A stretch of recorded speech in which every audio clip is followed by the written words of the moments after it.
Yanah Gerber and Giuliana Poletti Corrales, who are both Olympians and LMU Lions. So we're just going to discuss your experiences. So can you start off by telling me your experiences at the Olympics?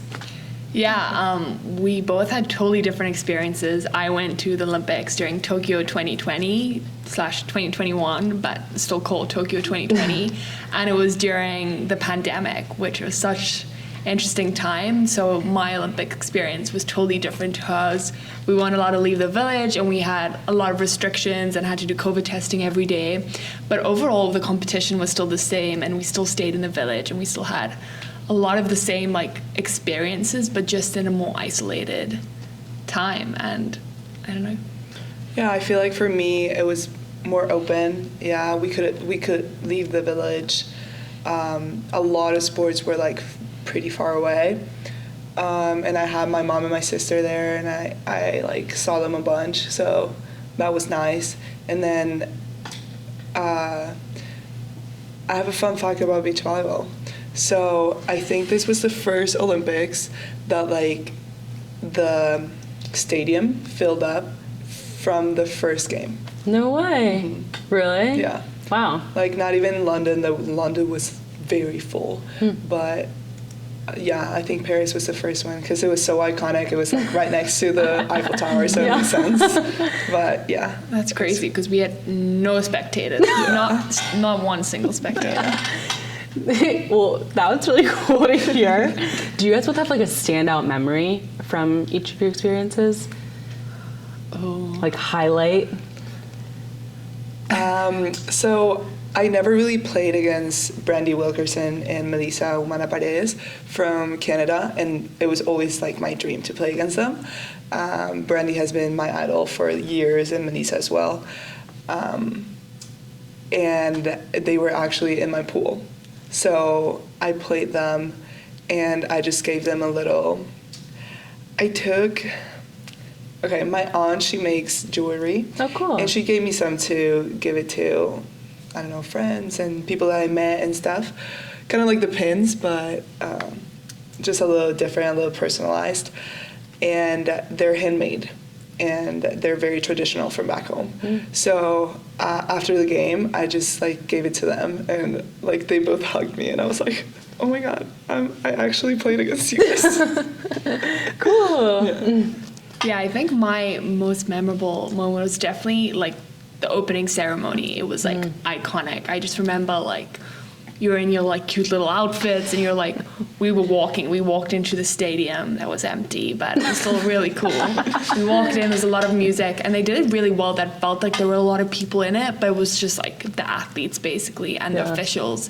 I remember walking in, you're waving around, and then they had this whole performance type thing, and there were drones, a drone performance, and I just remember, I can't remember what song they were playing, but the person that lit the torch walked up. It was almost like a pyramid, and lit the torch, and it erupted, and everyone was crying. It was really emotional, and that was the first time that I was wow, I'm about to play in the Olympics. I'm really here. I'm really here. It was really cool. That was definitely one of my favorite experiences. Yeah. Oh my god, my opening ceremony was totally different. Really? Yes. Because of the boats. It was the boats. Yeah. It was raining. It was cold. It was raining. We couldn't see anything. It was very much for the TV. Yeah. You could tell. Yeah. We couldn't really see anything of the show, and it was just it was fun. It was still fun, but I feel I don't know. We didn't really get to watch the whole show. You know? Yeah. No, I thought this past year's opening ceremony was interesting. Yeah, the French, they just got to do it, you know? They just got to do it. Yeah. So I'm wondering, how challenging was it getting yourselves to the Olympics? Yeah, for me it was very challenging just because South Africa as a country, the women's team had never been to the Olympics before. So we, up until the year before, I think it was probably February 2020, that's when we found out that we have a shot in going. So it was quick like turnaround, really excited. I was still playing here in the States. So it was just like a balancing act, trying to like figure out how I'm going to do it and try and like represent my country and make the team. But then COVID happened and everything shut down. So I wasn't allowed to train. I flew back home. We weren't allowed to train for months.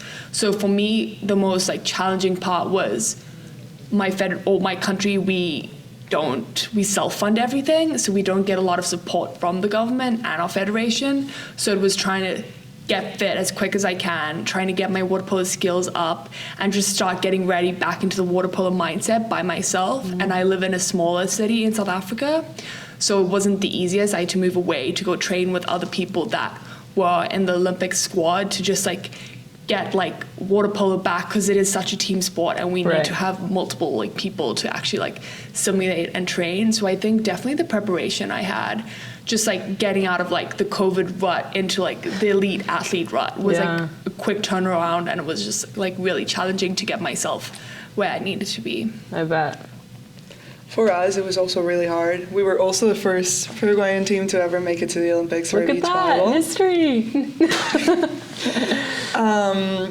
And for beach volleyball, there's only 24 teams of the world, like, that go. Yeah. And we didn't really make it through ranking, so like 17 of the world ranking make it. Like if you end up in the top 17, you make it to the Olympics. And then there's continental cups. So like every continent has like a tournament, and if you win that, you can go to the Olympics.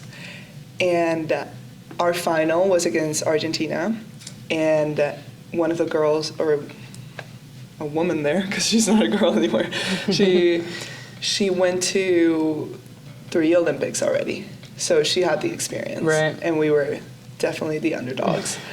And it was just so exciting, but at the same time so nerve-wracking. Yeah. Because she's good. She's very good. And it was just, I think it was one of the best and worst games of my life, because at first I was so nervous. Yeah. I was like running too much for the ball and just like not getting great touches. And then at some point it just clicked, and there was nothing they could do. So it was really fun. Yeah. Like the qualification process for us, it was really fun. But I feel like it was also very, like it could have gone any way. Yeah. That's really exciting. Cool. Yeah, we have the same thing with the water polo qualification. So I think there were only traditionally 12 teams going, where this new LA28 is going to be the first time that the men's water polo and women's water polo are equal, and they have the same amount of teams, where historically the women have less teams than the men. So we have the same thing that I think the country that wins world championships gets an automatic bid, and then it's by region, and we were the best African team, so we got the African spot. So that's how I was allowed to go. Do you have like a tournament to decide who's the best African team, or no? You should, but none of the other African teams were like prepared and wanted to like go for the spot. So we were the only country that played internationally at world champs and at the highest level. So yeah, that's really cool. Very cool. So what was it about LMU that made you guys want to come here for school, especially as you're both international? Okay. There you go. I feel like I played at Corpus Christi before. I played 4 years there, and I feel like I always saw LMU just battling and being at the top. And I knew I still had a year of eligibility, because after Corpus, I took a year off to qualify for the Olympics. And honestly, I almost thought that I wasn't going to come back to the U.S. And then coach from another school texted me, and I was like, okay, I should just try again. Yeah. And I texted John, and he was like, yes, we really want you. And I was like, okay. And it was very like last minute sort of, but we made it work, and I love this team. Like, I'm so glad I came here. I am so glad I get to be coached by John, Benny, Says. And I think the culture here is amazing. I think that's how this team just produces so many professional athletes. It's insane. If you go to the AVP, there's at least 7 LMU players. So it's really cool, and it's also internationally. I think every time I go to a tournament, there's like 3 or 4. Yeah, wow. Yeah, it's really fun to connect with them in that way too. Yeah, that's really cool. Yeah, I committed to LMU before I went to the Olympics. But my biggest draw was I knew that I wanted to do something different. Every other South African water polo player just stays in South Africa and goes to the universities there. And I just felt like I wanted to elevate my water polo and just try something different and go play at a different level. So that's why I decided I wanted to come to the United States at first. And then LMU drew me. First of all, the coaches, they seemed really nice and like I could learn a lot from them. And LMU as a school in general, it was a really great option and a really good school. The location is unbeatable. Unbeatable. And just being in the heart of LA, like being from South Africa, I never thought I could live in like Hollywood, you could say. So I thought that was really exciting. That's third world countries to Hollywood. What? From Asunción? I know. And then just the school itself, like everyone that I spoke to that came here, they spoke so highly about the academics and about the school itself, like the professors like wanting to help you, and just the water polo program. We've had a really rich history, especially in having internationals. We have a bunch of internationals from all different countries, and I know LMU fosters that type of relationships and encourages internationals and just like foster those relationships. So I think that was like one of the biggest draws for me. Yeah, that's really cool. So what would it take for you guys to return to the Olympics, and like have you thought about it for LA 28? I mean, it wouldn't take me a lot. I think anyone would jump at that opportunity to go to the Olympics. Unfortunately, I was supposed to go to Paris 28, or South Africa was. We have to retrial. Paris 2024. I had to make the team again, but my federation pulled the South African water polo team out in March, the day before the pools were supposed to be drawn. So it was a really sad time. So I was really devastated by that because I really wanted to go to Paris. But I think LA 28 is really exciting, but being a South African water polo player, it feels like I'm in rocky waters because we don't know if I can train so hard and like put myself out there just for the federation to pull us 2 months before again. Yeah. But otherwise, I think just like keep doing what I'm doing, like trying to navigate finding a job, being like post Division 1 athlete now. I think that is going to be my biggest challenge. It's just to keep playing, keep fit. Yeah. Now you're gonna see me there. I'm gonna see you there. Yeah, 100%. Beautiful. So it won't take you much either. Oh, nothing. No, it's already. My partner actually texted me like yesterday, and she was like, "Hey, we're really gonna make it to LA 28, right?" And I was like, "Yes." And I was like, "Why?" And she was just like, "Oh, I was just thinking about my future, and like." I just really needed that response. And I was like, yes, we're making it. And we're making it and like for the world ranking and not just the Continental Cup. Beautiful. You guys I love that confidence. What do you rank now? Right now, I think we're like 35. They just did so well. Yeah. But I think we can make it. Like, we have the ability, we have the resources, our country's really helping us right now. So, yeah, I think it's very doable. And we're both very excited and very, into it. Yeah, well, I can't wait to see you there. So here. When did you, here actually. When did you guys both realize that you wanted to be professional athletes? And like, do you have a core memory that like is from that time?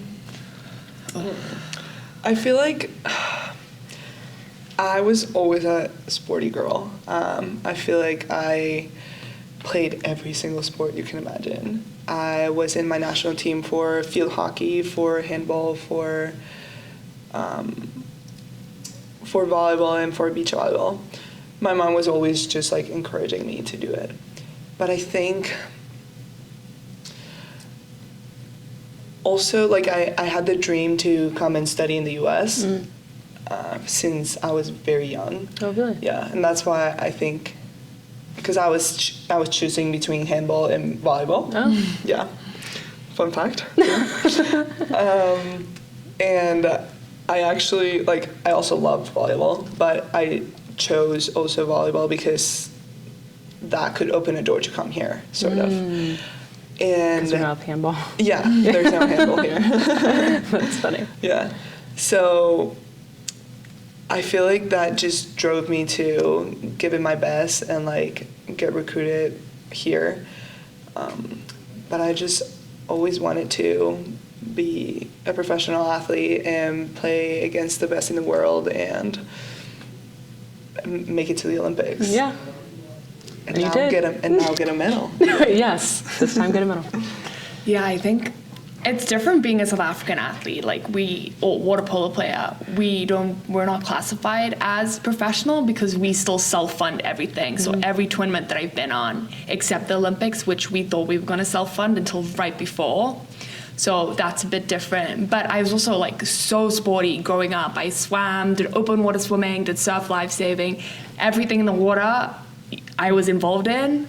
Not the best runner, so land sports was not my thing. That's how I actually got into water polo, because my school was either, like, we had to play summer sports. It was either athletics or water polo, and I was like, there's no way that I'm running.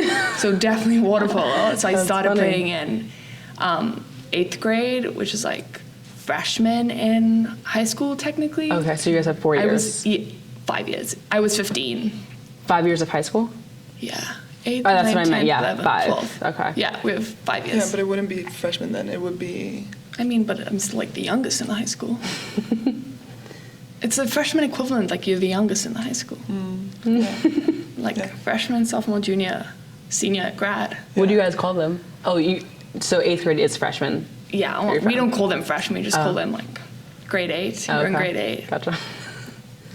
I don't know. Wait, I'm confused. What do you mean? Grad? I'm just saying Freshman? American equivalent would be freshman, like, you're old. It's when okay, you're you'll grad. explain it to me later. Anyway, so when I started high school in 8th grade, that's when I started playing water polo, and I was just, like, very excited to, like, play a team sport because I was always a swimmer, and I feel like my career just, like, quickly snowballed. It wasn't even, like, a long, like, career, because I started playing in 8th grade and I made my first South African team, under 17 team, like 3 years later, and then the national team I made in my senior year of high school. Wow. So year 12. And so it was a really quick turnaround. It was really exciting. Like, I didn't even think when I went to trials, I think it was February of 2019, I didn't even think that I was good enough to, like, make the team. I was just, like, so excited to be invited here. And then I made the team to go to Australia. And then I started for that team. And then I made the team for World Champs. So then that's when, like, all my, like, confidence, like, boosted. And that's when I decided to come to the States too, because I thought that if I'm making the team here, why can't I, like, develop my water polo even more and, like, try to go further? And then when I was here, that's when I found out that I could potentially go to the Olympics, and I don't know, prepped as much as I can, because we have to fight for our seat, and every person, we have so many strong and talented South African water polo players, and I'm the center forward, so it's a very specialized position, and there were a bunch of, like, amazing girls that also play my position, so I had to, like, fight tooth and nail to make the roster. I just want to emphasize, whatever, that Yanah was 19 at the time that she went to the Olympics. Yeah. 19. Yeah. No, that's wild. That trajectory from starting playing your sport to going to the Olympics, I've always heard I started playing when I was, like, learning to walk, basically. Yeah. So that's wild. Did your experiences as Olympic athletes, like, help you gain knowledge that you transferred to your teams here at LMU to build them up? 100%. I think having all the experience, not only the Olympics, I think it just made me, like, a more rounded player. Mm-hmm.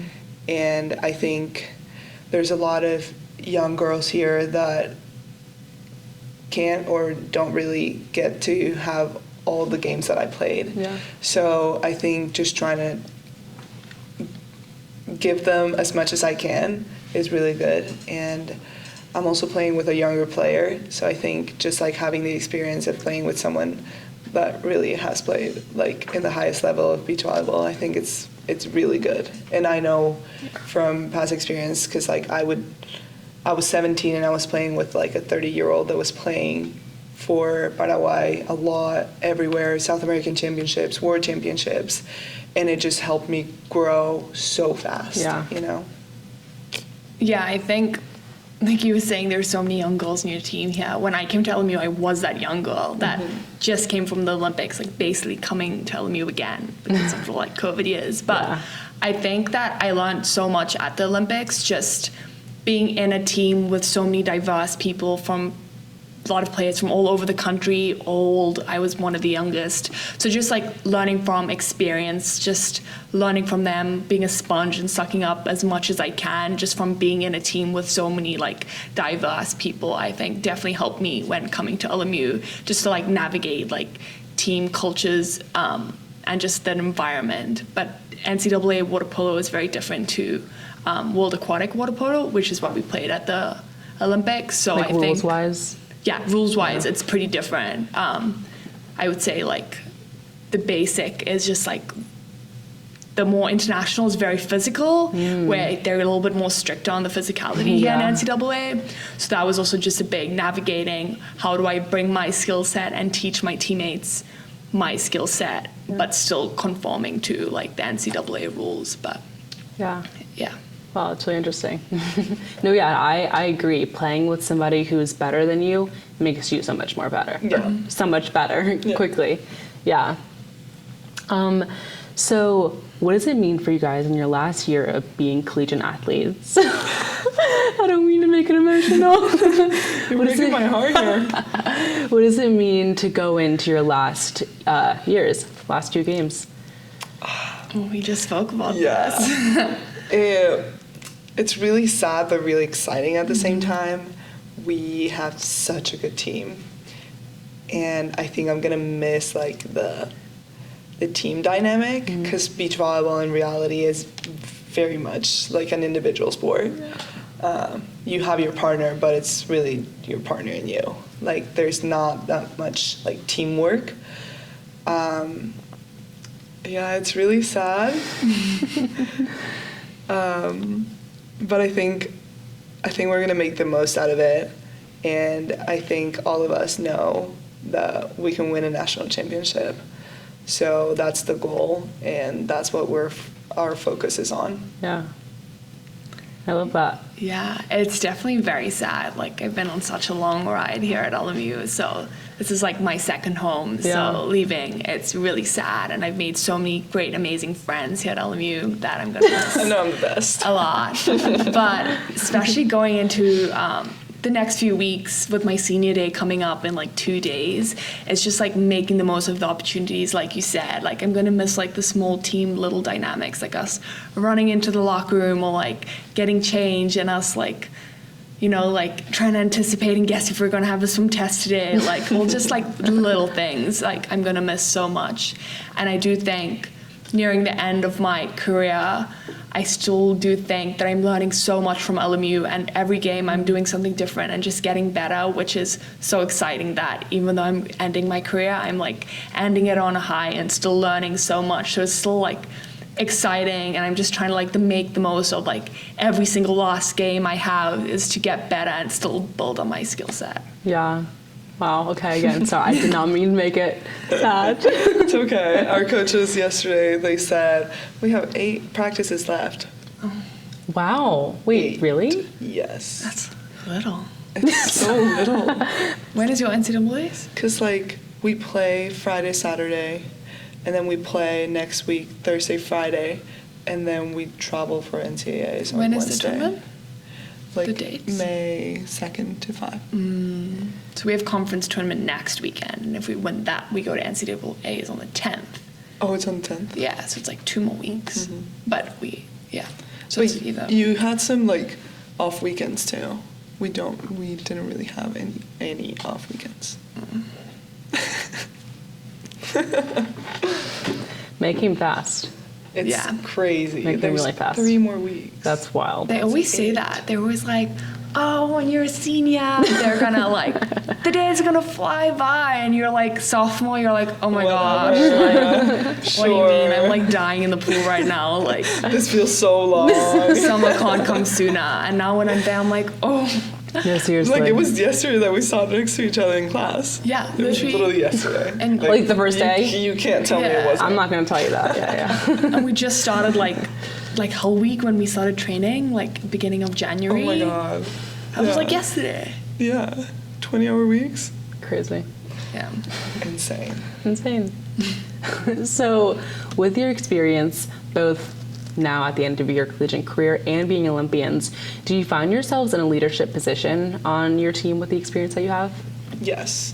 We did like a voting effort in the first semester, and I really didn't think I was gonna get voted, to be honest, because I was so new and like I was just trying to, because not gonna lie, LMU is very different from every other program out there. John is not your typical coach. He does strange stuff in the best way possible. Can you give me like, something? I feel like it's just, you're not gonna feel good in practice. Okay. Like he really makes you think about volleyball in a different way. Yeah.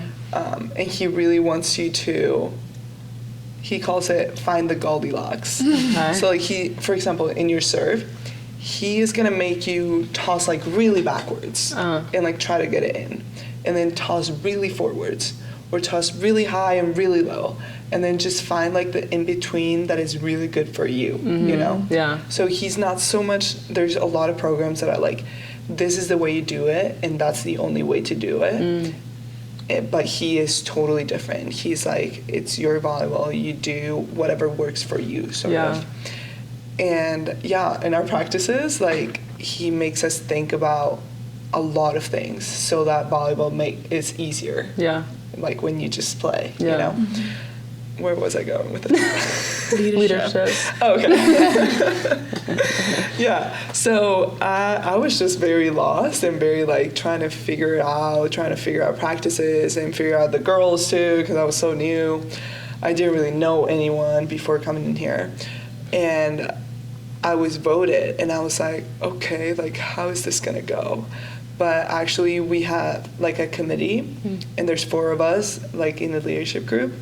And we meet weekly with our coaches and try to see if anything's wrong, if anything's good, what can we do to keep improving, and stuff like that. And it's just really good communication between like coaches and leadership, and also like the girls. And I don't know, I feel like I enjoy it a lot. I think I was a leader in my previous school. I was a captain. But I think having this dynamic is like really helped me to grow. Yeah. That's really cool. Yeah. Oh, we also read like a book. Oh, what was Yeah, it? about leadership. Yeah. What's the book called? Team leadership. Team like leadership? It's literally Oh, Team okay. leadership. Yeah. Did it help you? Yes. Yeah? Yeah. Like it just makes you think about how to confront people and stuff, and just like how to be a good leader, how to improve yourself, if you're not like good with yourself, you're not really going to be good for other people, and things like that. That's really interesting. Yeah, it's really good. It's a really good book. Yeah. Okay. And, I might pick it up. and it has like a 10-week plan, and you had to like read it, and then there's like a couple assignments, and then we would talk about it. Oh, And wow. Like the whole team? No, just the leadership. The leadership group, team, yeah. okay. And we would talk about it with the coaches, and then we would come up on like a way of implementing that we read that week to our team. Very cool. Oh. Yeah, I think when I first came to LMU, I didn't really have, after the Olympics, not as much a leadership role because I was so young and coming new to the team, like trying to figure out the dynamics of coming to a new country, playing NCAA water polo for the first time. It was a lot of like a big learning experience and learning curve, and I was like trying like being a sponge again, like trying to suck up as much as I can from the seniors at that time. So I definitely think for me, it was elevated the last 2 years, so this season and the previous season, where I was named captain with 2 other girls, which they're great, so amazing too, and I've learned a lot from them.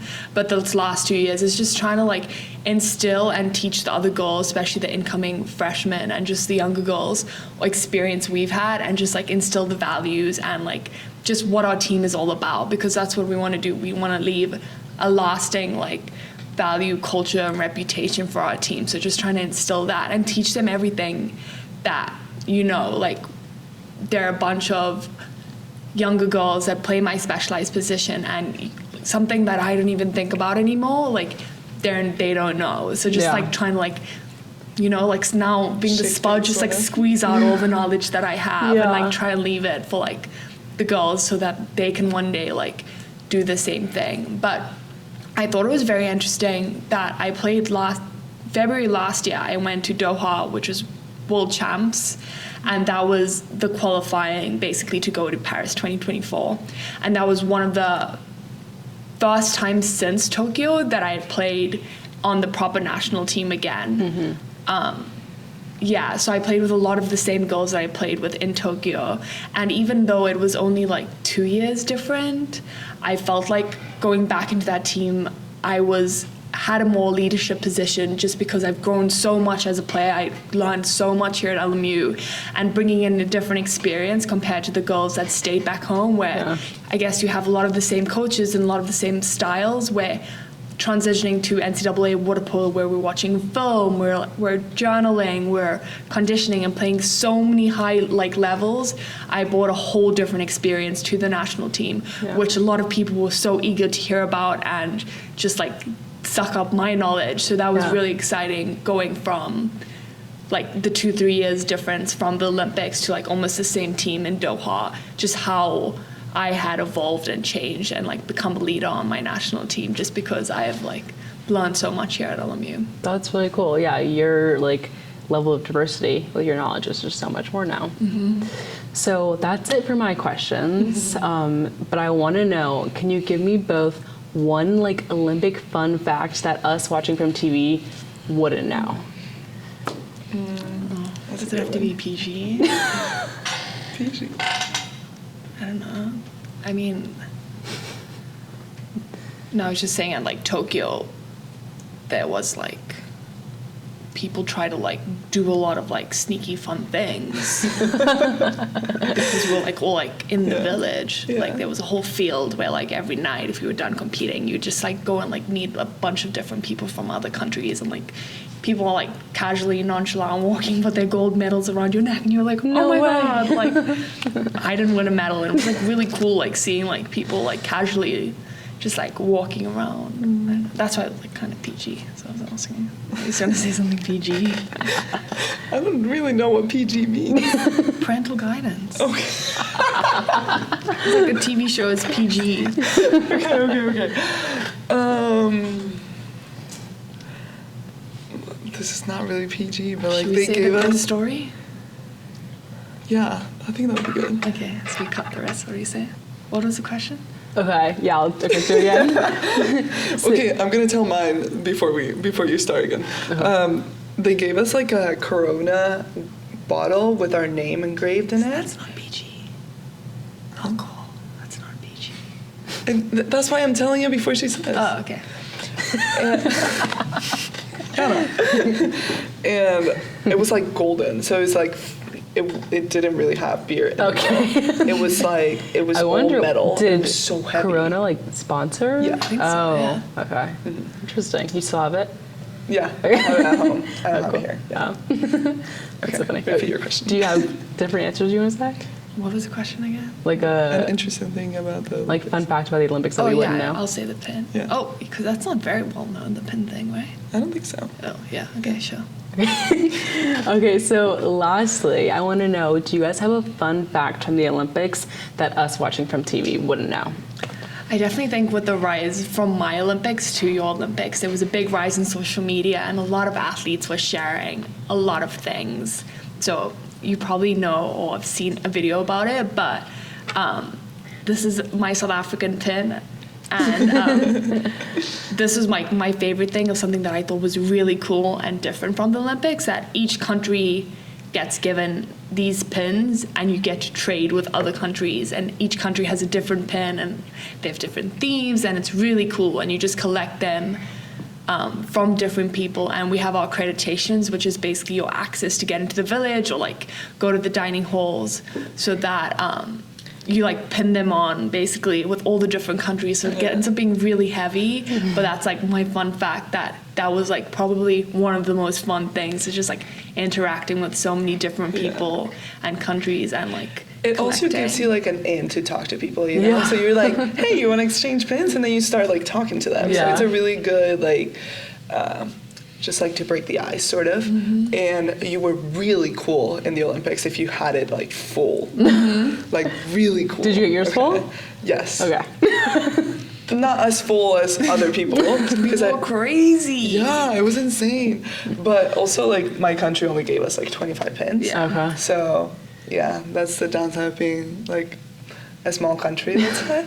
But I think it was still really fun, and at the end I feel like people would ask me if I still had pins, and I was like, oh no, I'm sorry. And they would just be like, hey, okay, just take it. Yeah. So like that nice. was really nice. Yeah. And I don't know, I feel like it got me, I just met a lot of people with that. Anybody specific? Coco Golf, and do you know who Ilona Meyer is? The rugby player? Oh, yes. Yes, I have a picture with her. You had a picture with her? Yeah. Selfie? Yes. Yeah, there was no one to take it from me, so it had to be a selfie. Yeah. But I think she's really cool. She's a really cool athlete, and she really brings a lot of awareness into like She does. Body positivity and mental health and stuff. So I really admire her. Yeah. Wow, those are two really good run-ins. I like that. Those are only the ones that I exchanged pins with. Where you saw others. Other thing interesting is I still have my bedding from the Olympics. You do? Oh, I do too. Yeah, Like, you I get to took keep it. that. No way. Like, I think very controversial. A lot of people like want to know about the beds. Yeah, because they looked the very cardboard beds. uncomfortable. They were They comfortable, were right? so comfortable. Oh. Yeah. Huh. And everyone was like, oh, they're like cardboard, so they break. No, they were like super So like stiff, sturdy. yeah. And it was because of like recycling. Because Yeah. in the years past, there were so many like metal beds being used, and it's literally like 3 weeks, 4 weeks of the Olympics, and then they get like thrown out. So Yeah.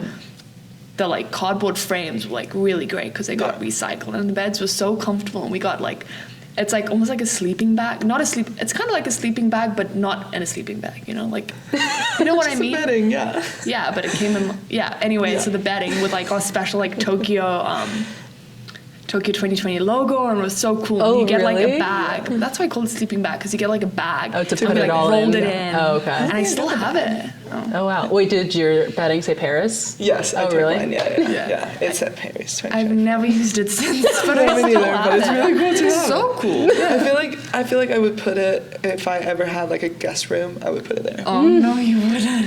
Why not? Having your Shrine? guests sleep on. You're gonna make like a shrine for yourself? I don't know what that means. Anyways, thank you shrine guys like a- so much. This was great. I really appreciate you coming out. Thank you. This Thank was you so really much. fun. This was Thanks really for having fun. us. Of course.